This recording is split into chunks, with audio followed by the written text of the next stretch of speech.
Hello, everybody, and welcome back to another episode of Brewing with Jim. Good morning, Joseph Jasper. You are here. I am here. And I'm Jim Brewing. And it's good to be with you, Joseph. Yeah, and it's good to be with everybody listening. It's always good to be in the studio and to be recording this show. Right. Brewing with Jim is a show where we get audience questions, different things that they're wondering about in life. And we just try to provide some answers or some wisdom, at least some direction, whatever it may be. Oh, we do provide answers. Well, wisdom. Sometimes they show up without wisdom. Exactly. Yeah. We've got a question this morning that is, I think, pertinent to our culture. And a lot of people are probably asking this at some point in their life. The question is, how do I make friends as an adult? Okay. Yeah. Okay. It could go a lot of directions. Oh, there are so many ways we could approach this question. It's hard making friends as an adult. Well, with some, like, just to sympathize with the question asker for a moment. Yeah.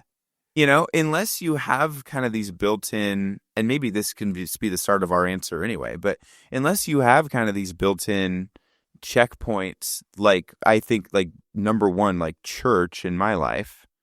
If I didn't go to church, I don't know that I'm interacting with anybody outside of work, you know, on a regular basis. yeah, okay. You know what I mean? Let's do it this way. Yeah. If it's okay with you, Please. We always speculate on what the reason, the motivation for the question is. And if somebody is asking, how do I make friends as an adult? I can assume that there is a lack of friendship Sure. in the person's life. Now, that doesn't mean the person is negative or repealing of people. Sure. So No, of course. It could be somebody moves to a brand new state or a brand new job. Completely. And they don't know anybody. Yeah. And how do I make friends here? Yeah. There is making friends is by phrasing proactive. Yeah. I want to do something That's right. to acquire friendships. And how do I do that? Yeah. There are many people, of course, who have friends, and the friendships just developed, or the other person in the friendship was proactive, and I don't want to use the word aggressive. I just did, but they at least reached. There's like a pursuing reached out nature. Yeah. yeah, but not pursuing, not stalking. It was just Nothing weird. There's an intentionality. There you go. That's good. What would I do without you? Not have a podcast. It's most of my life I have done without you. Okay. True. So I do not really have any difficulty in making friends, but I can have a conversation with almost anyone, almost anywhere. And it's easy for me to interact with people. I think if somebody wants to make friends, will they take anyone who comes along, or are they targeting certain characteristics in the other person? Right. If I meet somebody for the first time, this happened yesterday. I meet somebody for the first time, and we begin talking about a subject, and we find that we're enjoying each other's conversation. I wonder, maybe we could be friends. Maybe this could go on. How do we enjoy each other's conversation? Mm-hmm. Now, I don't want lots of friends. Sure. The friends are time consuming and expensive. Yeah. And we have many relationships with other people, and they're not friendship relationships, but they're cordial. Yes. They're pleasing, they're pleasant, and they are enjoyable. But I wouldn't really consider everybody a friend. Mm-hmm. That definition needs to be clarified in a person's mind, don't you think? Yeah. We have here at school, for example, the faculty, we could say we're all friends. But when we have breaks, Easter break, summer break, and so forth, who contacts me, reaches out? Yeah. Almost no one.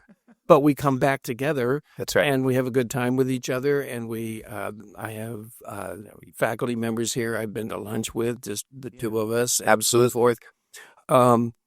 how do I make those friends? If I decide that this friendship, I think, is going to be mutually beneficial. Okay, now, by the way, in parentheses, all relationships are mutually beneficial. People don't stay in relationships unless they gain something from it. And unless, of course, it's purely professional. And here I am a therapist or I'm a physician. Yeah. And I have this relationship with you as a patient, and I am mostly giving to you, but I also can enjoy the exchange. Yeah. I will not be socializing with you outside of the exam room. But, okay, all people don't stay in relationships unless they gain something, even if it's a feel good that I could help you. So let's define what the friendship is about, and not you and I define it. Let's encourage the person who's asking, come up with what is a friend in your mind. Yeah. What is, now, if it's somebody that you can have a good time with, you can laugh with, you enjoy each other's senses of humor, and so forth. I have found people like that, and I have been, excuse me, I have been aggressive enough to say, would you like to be friends? I think we could be friends. I love that. Yeah. And that is always received with a raised eyebrow, which is a universal, no, that's a universal sign of acceptance. And most often, yes, I can't remember that anybody has ever said, no, I don't want to be your friend. Sure. And so I think it requires, once that commonality and enjoyment, cordiality, and so forth is sensed between the two people. Yeah. You want to get lunch? Yeah. You know, you don't have to lay out a formal relationship and all the factors involved in it. Yeah. Do you want to get lunch? Yeah, let's do. I love that. Yeah. I think the blind spot of that answer, if there is one, if I may. Sure, there are. Yeah. I'm not, and I also don't want to assume that you assumed that your answer was complete and everything like that either.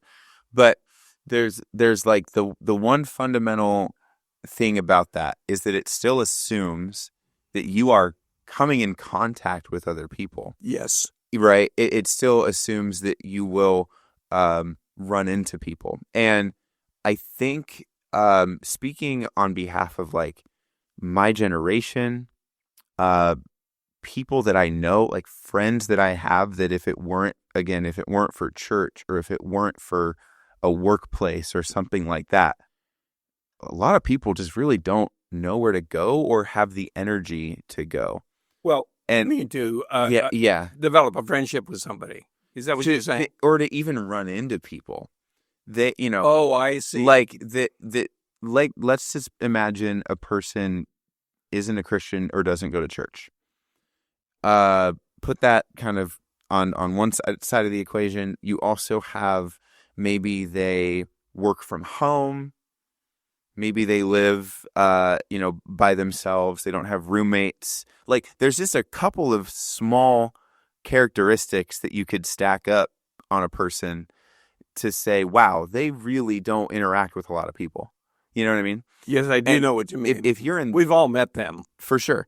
And if you're in those shoes, if you're a person that just happens to have a life that is very secluded relative to most people, how does that person find the time, or maybe in some cases find the energy to like go out and try to make, you develop some social interaction somewhere? You have to. Yeah. There has to be an encounter with other people in order for a friendship to start and to develop. You can't really be a hermit and complain about not having friends. Sure. So become involved in the church. Become involved. Go bowling. Whatever. Find something that is enjoyable to you. And maybe you go there knowing no one, but by the time you're finished, you will know someone. Yeah. Now, that person may be unattractive from a friendship perspective, and this isn't really going to work out. This person is needy, and they may want to be in relationship with me for what they can get out of me, and we can all kind of sense that. Sure. And so you stay away from that. But a person who does not have any social interaction, get some. And that's not really what this question is about, but it's the basis for it. It's kind of foundational, hypothetically. You came up with what if a person does not have an opportunity to meet people, go get that opportunity. Do you remember, we had this conversation on an episode probably dozens of episodes ago, but I mentioned this concept of something called the third space. Do you remember this at all? I don't immediately remember that. It's this idea that historically, humanity, like culturally, sociologically, we have always had, like, an individual person has always operated with three spaces where they belong. And the first two are always work and like home or like family. Okay. But then the existence of a third space is this like valuable asset for a person's social life. And it's usually the church or something like that, right? Historically, for people, it's been the church.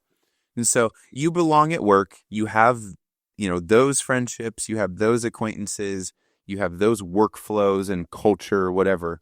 You have your home, and presuming if you have a family and stuff like that, then that has its own culture and its own relationships and stuff like that. Yeah, it does. But then, what is your third space? That's the fundamental. That's what we're talking about. Yeah. I don't recall defining it that way. Yeah. And it's a place that's regular and it's routine. It can't just be. I think there are more opportunities for friendship in that third space. Yes. When we are in the workspace, we can declare that we are all friends. We're probably not. Mm-hmm. We are work friends, which means we don't interact, see each other outside of the work environment. Absolutely. I have heard even here, but in many places, we're all one big family. Yeah. No, we're not. If people in my family can walk in my front door and go directly to the refrigerator and open it up and get something to eat if they want to. Yeah. I don't have that understanding with people I work with. Yeah. And so we're not really one big family. For sure. That's a misdefinition. It's a misnomer. And for the clarity of this question, let's define clearly what a friend is, and I can't do that for everybody. So the dynamics of different friendships are different. Oh, it's all over the map, yeah. I would consider, let's just use this example, I would consider you a friend, and you consider me a friend, and we have said that. Okay, so our relationship is unique. No one else has a relationship like I have with you. That's right. And that's going to be different. Absolutely. The dynamics of all my friendships are different. Mm-hmm. And I want them that way. I enjoy the difference. Yeah. But there's not one standard where I can, on a piece of paper, just list, these are the factors, dynamics of a friendship. Yeah. So let's decide, whoever asked this question, that you want to be in friendship with somebody. Just give it a shot. Yeah. And if it doesn't work out, then cordially you'll know. You can withdraw from each other without rejecting each other, of course, aggressively. So give it a shot, and maybe it will grow. I don't know what word to use next, closer or more intense. I don't like either one of those words. But maybe it will grow with more the activity frequency, interchange frequency. We can use the term like hit it off. Okay. Right? Like fine. Maybe you hit it off, But go to I like the idea of the third space. Yes. And you go there because it's comfortable. You're not required to befriend any of these people. That's right. And it may happen. That's right. The third space should not be a park where you sit on a bench with somebody, raise your eyebrows and say, "Hi, how are you doing?" That's the thing, right? Is like the idea of a third space is it's something that's consistent. It's like routine. Church is once a week, at least, or something. So therefore, like that, not obligatory to find friends. Exactly. Yes. And that the other people that are coming there are also on the same routine. So the park doesn't work. Because even if you go to a park once a week, the other people there are probably going to be different. Well, the park, I came up with that idea because the park, you're going to be suspicious of. No. It's a silly example, but it kind of is a good example to use as like a bad example. All right. Anyway, for there are people that their third space, if they even have one, there's a lot of people without a third space. That's fundamentally an issue. Another issue is some people's third spaces are like vices. It could be a bar or a casino in a not healthy way. Oh, yes. Right? There are healthy third spaces that are not the church. There could be Yes. clubs. There could be the gym, whatever it is. Yes. Right. So we're going to, of course, we will always, being on this show, at this campus, whatever, we should recommend the church be a third space. Maybe you have a fourth space that's the gym. I don't know. But yeah, anyway, foundational to this whole question, and maybe even this is my conclusion, is that if you're listening to this, you're having trouble finding friends, analyze if you have a third space in your life. Yes. If you don't, that is step one. That is step one. I and would also, say it was step two. The reason I would say that is because we have mentioned already, I think step one is get it clear in your mind what you're looking for. That's in a friendship. That is also get that somewhat defined in your mind. And I say somewhat, it can be blurry. It's preferable that it's blurry. That's because you're not going to find somebody who exactly meets your definition of a friendship. Yeah, so first, let's just put this together. First, get an idea of what kind of a friend you'd like to have. Yeah. And don't develop the friendship in your mind to its extent because you don't know how it's going to unfold. That's right. To find this third space. And you mentioned church several times. With some cautions, I would say, if a person is not a Christian and they don't really go anyway, sure, just use it. Yeah. Who knows what's going to happen when you get there? That's right. But you have to be careful about what church you pick. You want a sound doctrine and so forth. Of course. Okay. And then thirdly, allow the relationship to develop on itself. The relationship is an entity. There are three people involved three entities involved in every relationship. Yeah. There's you, me, us. You, me, and the relationship itself has a life. Yes. It has an existence. That's right. And it's alive and changing. Yeah. So let that happen. I think if those three steps are followed in that order, you're good to go. Yeah, good things will come. You're good to go. You'll get a friend. Yeah, absolutely. Yeah. I love it. Let's wrap this up here. Let's do. And let's jump to our second segment, which is the surprise Jim segment, something that he doesn't know ahead of time, and it's always something a little bit more fun. Jim, you know that I work with technology here at the school. I love technology, and I love exploring new technology. My question for you is, what is a piece of technology that when you think of it, it just completely blows your mind? What is blows my mind because of its complexity or because of its benefits and because of its invention? Anything like that? Anything like it. What is a piece of technology that maybe we can even narrow it down to like recently that has just blown your mind? You've been blown away by what something can do. I can tell you, excuse my voice. Sure. Excuse me. When I was a teenager, back during the American Revolution, you said it. I did. When I was a teenager, before then, when I was a child, I would go during the colonial days. I would go to bed listening to the radio. And there were radio's technology. Yeah, absolutely. You got the thing right there on the nightstand, has tubes in it. And I would listen to the radio, and I would listen to Fibber McGee and Molly and all of these radio shows that were 15 minutes long and put on. Sure. I enjoyed them. When I became a teenager, I became fascinated with popular music and listened to the radio even more. And then a form of technology came out, and I was, oh my goodness. And that form of technology was the transistor radio. And I wanted one. It was portable. You didn't have to plug it in. And you could take it anywhere you wanted and turn it. I told my parents I want one of those. They're too expensive. Sure. But they folded, and they got me one. And I still think about it. And okay, that's a very simple form of technology. Yeah. But I was fascinated, and you said blow me away, and it did, and I loved it. That's and amazing. then I got another one, and it had a handle on it, and the handle turned and became the antenna on the radio. Oh, wow. And okay.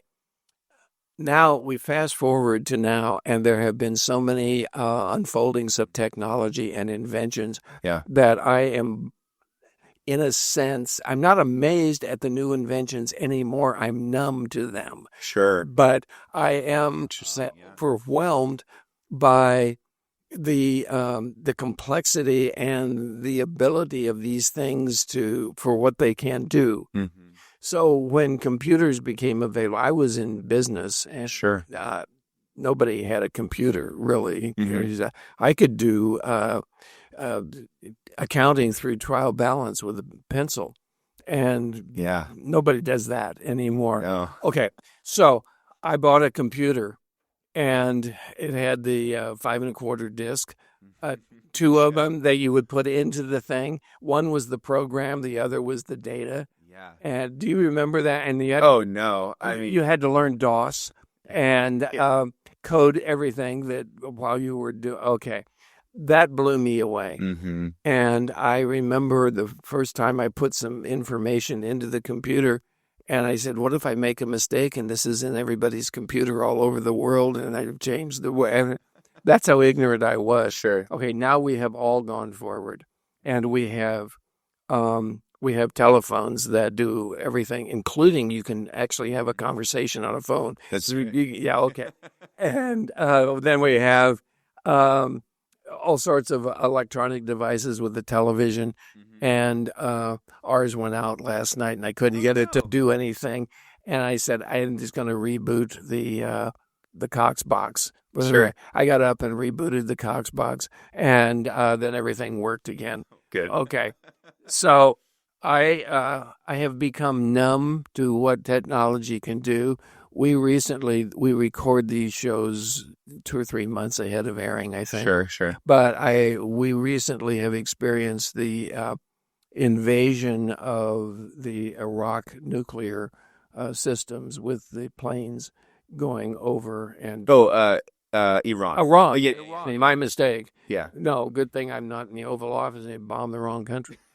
Of the Iranian attack. Okay, those people. I mean, the technology. Oh my goodness! Can you imagine those planes and the bombs that go through concrete to 250 feet? I think it is below the surface and explode, and that blows my mind. Yeah, I can't wrap my mind around somebody who would sit and come up with this idea, and then it would be developed, and then it would be executed and used, and it makes me wonder, what else can our defense system do? The B-2 is 40-year-old technology.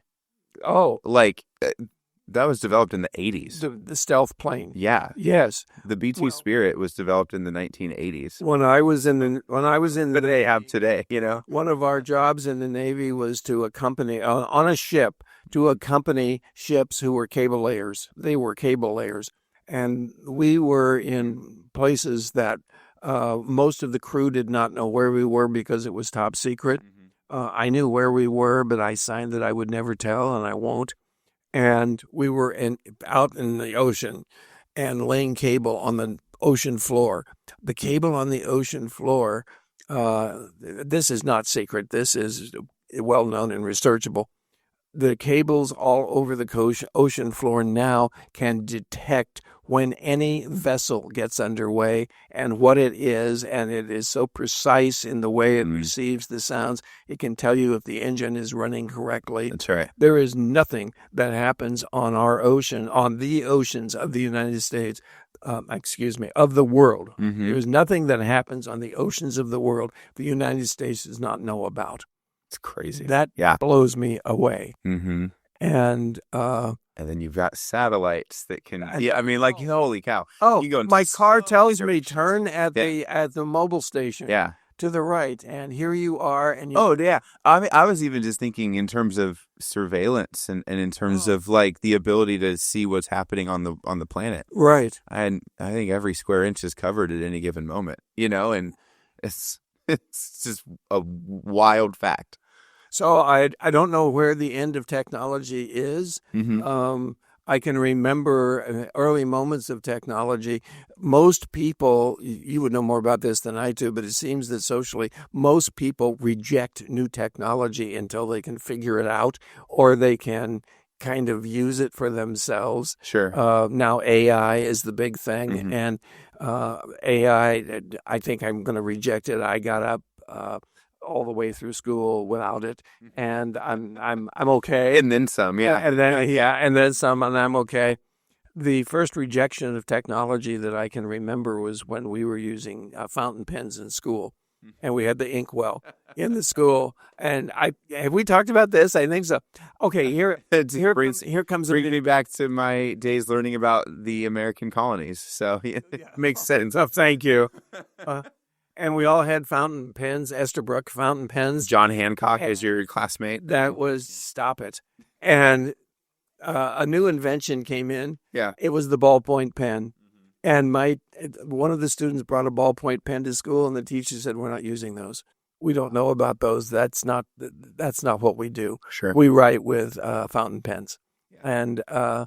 And now the ballpoint pen. And so I don't know. I'm rambling a little bit, but here it's a rambly sort of question. It's okay, yeah. What are you going to do with what's going to happen 30 years from now in technology? And that to me is unpredictable. It's also a waste of time. I probably won't be here 30 years from now. Sure. But and if you are, it'll be because of technology. It was yeah. Yes. Wheel me in with all these meters. Exactly. So I enjoy technology. Yeah. I am also viewed, I think, because of my gray hair and my age. People my age don't understand technology. Right. People tell me that. Oh, he can't understand computers. Oh, he doesn't know how to work this. Man, no. That is false. Yeah, of course. There are a lot of elderly people who do really well in technology. That's right.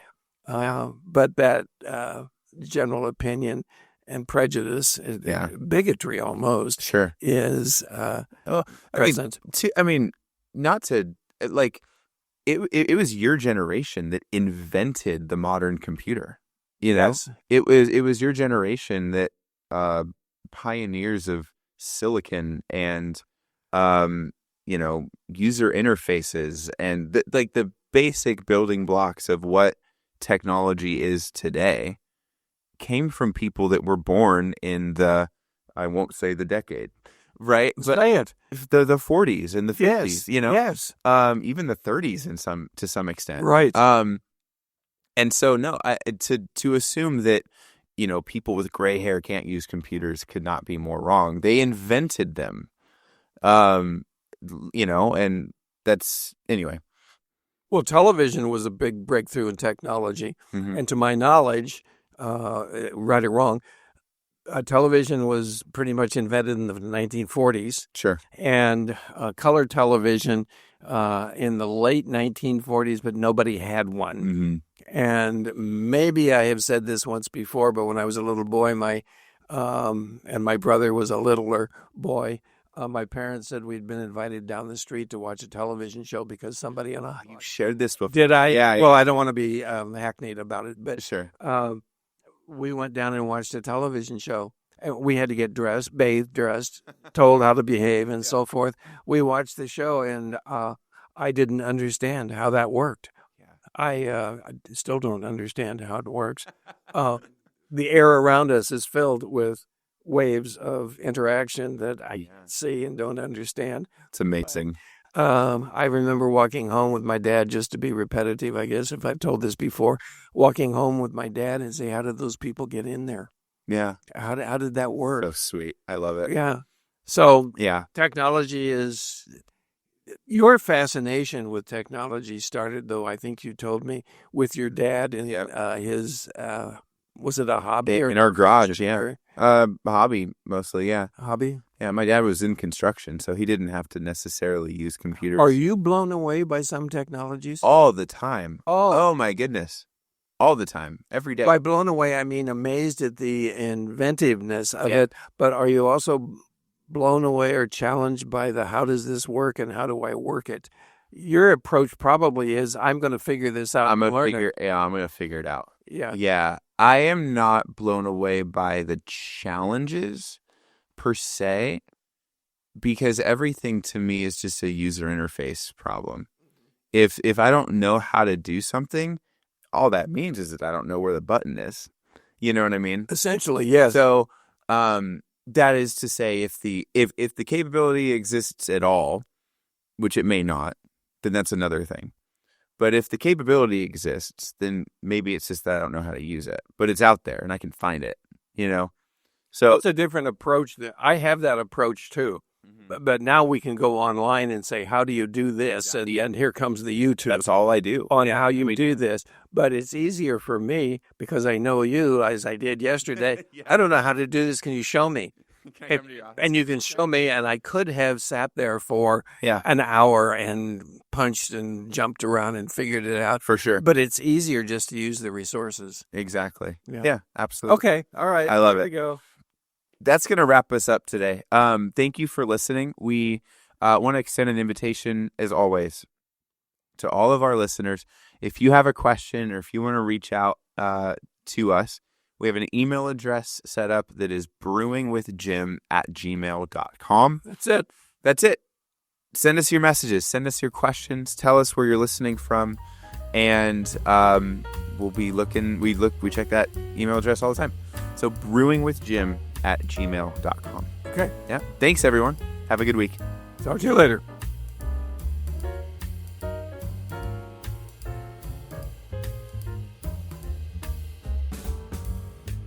The topics that are covered and the answers that are offered during episodes of Brewing with Jim are designed to mine the wisdom attained from a life of pastoral ministry and care.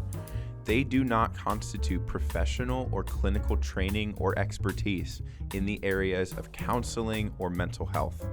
CVCS and its podcast network want to provide a platform for the discipleship of our community. Brewing with Jim is our attempt to foster that environment in a format that is accessible for everyone to participate in. The views, thoughts, and opinions expressed during the show are the speaker's own, and they may or may not represent the views, thoughts, or opinions of Capistrano Valley Christian Schools or its faculty.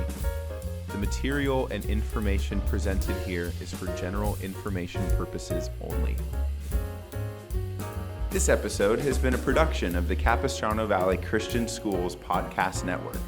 Capistrano Valley Christian Schools is a Christian JK-12 school in San Juan Capistrano, California. Be sure to check out, subscribe to, and leave a review of this show and the other shows on our network on your podcast player of choice. Doing so supports the school community in a multitude of ways.